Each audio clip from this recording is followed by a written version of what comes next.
Hello and welcome. My name is Brian Caplen. I'm editor of The Banker. We're at the IMF annual meeting in Washington. I'm with Karl Sevelda, who's the chief executive of Raiffeisen Bank International. Welcome, Karl.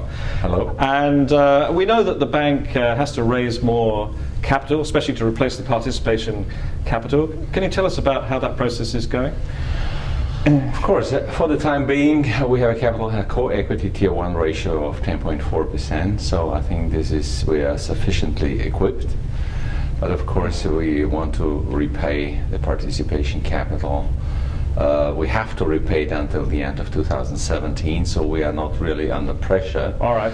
But of course, we are thinking of repaying it earlier as well. And this is basically government capital that was put in 2009 during the crisis. Actually, at that time, we didn't even need it. It was just for as a confidence bolstering. Yeah, exactly. But since then, of course, I mean, it helped us to overcome difficult times, and now we are thinking of repaying it, of course. So, and there are different options, or a mixture of these options. Of course, a public issue is an option for us. But other options like a reduction of risk-weighted assets or to increase the profitability by reducing costs, for instance, these are also options about which we are thinking. Okay, and there has been discussions about whether you might bring in a partner or investor. No, certainly not a strategic partner, but financial investors, this is certainly an option for us as well. Okay. All right. Now, you've spoken quite a lot since you took over as chief executive about cost reduction. Yeah. So, but it's always a tough. It's a tough option. Yes, so tell us how you're going to manage that. Look, I mean, since the possibilities on the revenue side certainly are limited because the interests are very low, and I mean the economy is recovering, but we won't see growth rates like we did before 2008. So you have to do, like many other banks as well, a lot on the cost side. And if we compare our cost-income ratio with the cost-income ratio of our peer group, we will soon find out that our cost-income ratio is not that good.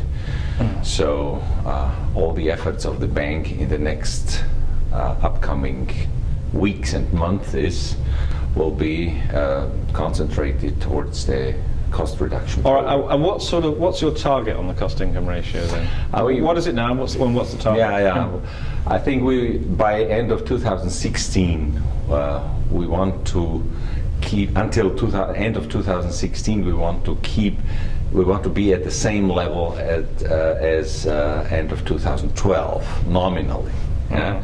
So that would mean that we would make up for all the inflation and additional cost reductions. All right. So I think we estimate it will be an amount of between 400 and 450 million euros. All right. Now, you've also said that obviously the bank's got extensive operations in Eastern Europe. You're in many markets, but you've said you want to focus on 6 key markets, which means either reducing or slowing growth in the others. So tell us a little bit about that and why you've chosen these particular markets. The reason why is that Central and Eastern Europe is not a homogeneous area, not a homogeneous region. The development of the different countries has been substantially different. So we see countries where the growth, legal situation, the whole environment is very promising also for the next upcoming years. And we see others where the economic development has not been that good. So that's why, and of course also the position of our bank plays a role. Yeah, so whether you have a substantial market share or whether not. We have our market share, management, things like that. Yeah. So that's why we decided that we will focus on 6 markets in the future: Russia, Poland, Slovakia, Czech Republic, Romania, and Austria. In the other markets, we will remain stable. We will keep our level. In some markets, we might even reduce our risk-weighted assets. And what about Hungary? Because that's a very difficult market, isn't it? Mostly because of government policy. That's true. That's true. Hungary is very difficult. And first of all, we don't really feel loved by the government. That doesn't mean, of course, that bankers have to feel loved. Yeah, but I think. But they don't have to feel the opposite, right? And I have the feeling that the government is using the banks as a milk cow. Feeding the budget mainly, and this, of course, is not very helpful.